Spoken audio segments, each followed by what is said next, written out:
Hi, how are you doing, folks? Today is a really special treat. I am sitting down with Matthew Bennett of DPART, and you're going to have to tell me that acronym again, Matt. Des Moines Paranormal Activity Research Team. Okay, awesome. And he's going to be running security for our December Des Moines New Age and Psychic Fair out at Adventureland Park in the Palace Theater. So, all right, Matt, tell me a little bit about yourself. Well, we've been doing this now for since early 2010. Okay. So I'm saying, well, Going to get a shot of your colleagues here. Yep, this is Say Paul hi. Marsh, Karen Marsh. These are two of our teammates. Awesome. Um, So you travel with an entourage, is what you're saying? Pretty much. Yeah. Okay. He'll actually be helping me run security out there. That's awesome. At the event for you guys. So, Well, thank you in advance. we have been doing this now for what 9 years, 10 years, somewhere around there, since early 2010. Yeah, so that's what we're up to. Okay. Now, what do you do?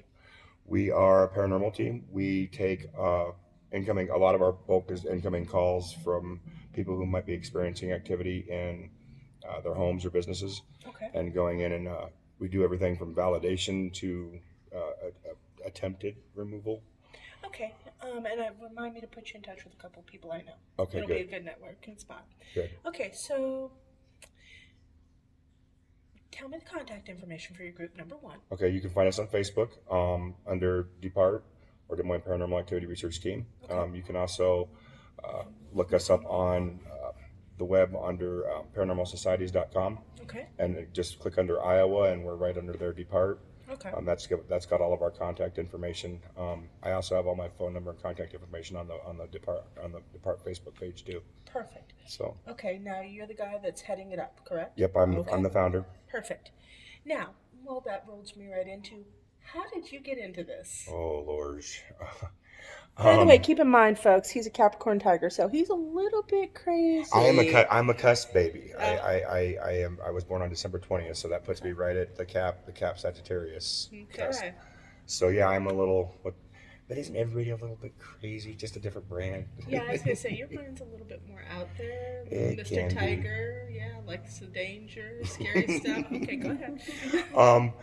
Got into this. I don't know. I'm disabled. I have a bad back, Okay. and so was going through a lot of self worth issues at the time, and I've always had a fascination and a huge fear of death. As a young child, 4 or 5, I would lay there and it's kind of morbid, but I would lay there at night imagining, what it would be like to be in the nothingness, the voidness of death, as our human mind would perceive it. Interesting. Thoughts that, those are going through my head at night, 4 and 5 years old. Mm-hmm.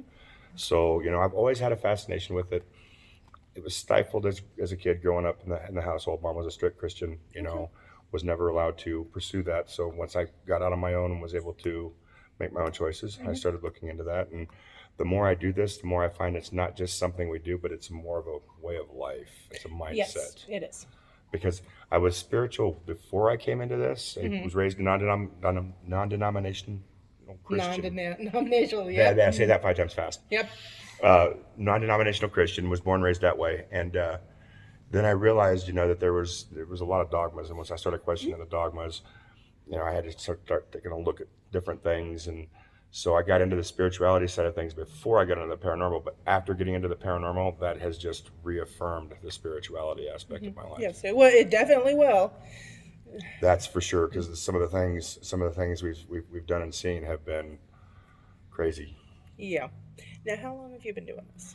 Like I said, roughly, it's 2019 now, Mm-hmm. so early 2010, so not quite nine years. Wow. Okay, long burning. What keeps you going? Helping people, and enjoying the crazy ride that is life, and Oh, I bet. what it is we do, because it doesn't just so much time. It's not just going out on the weekends and investigating. It's like I said, it's a complete mindset. It's I hate saying it. It's a way of life, but it really is. No, and that is very much true. I've run into quite a few paranormal teams, and the ones that are worth their salt, this really is their thing.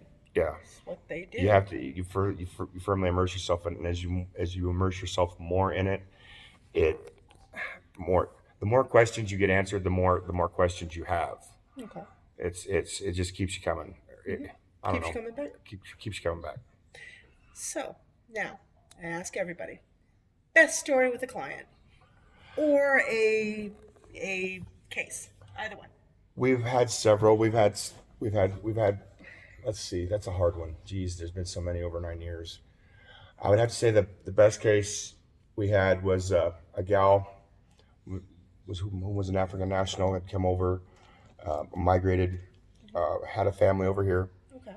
and she ended up survived 3 car accidents in 1 week.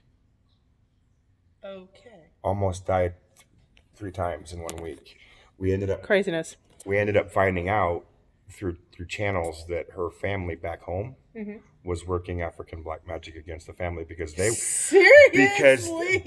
they were upset that she had a family over here in the United States now and was no longer sending money over to them. Ah. Okay. So it comes down to green. The money. So they were working very efficient African black magic against this family, and it was scary. But in the end, we were able to sever the ties. Okay, that's good. And the family's safe. The kids are safe. I mean, even the kids were terrified. That's one of the things I really don't like about dark practitioners. They always drag the kids in. Leave the kids alone. Well, I think that just happens. Maybe they're not targeting the kids. No, in every situation where we've run across black stuff and dark stuff, It has a tendency to affect kids, even though they may not have been the target. no, actually, they will target children. Really? Wow. Uh-huh. See, that's. And a lot of negative entities actually go right after really young kids. Well, yeah, because they're the most vulnerable. I know, I hate it. You So- know, at least if you're going to be a predator, pick on the big stuff. Right? You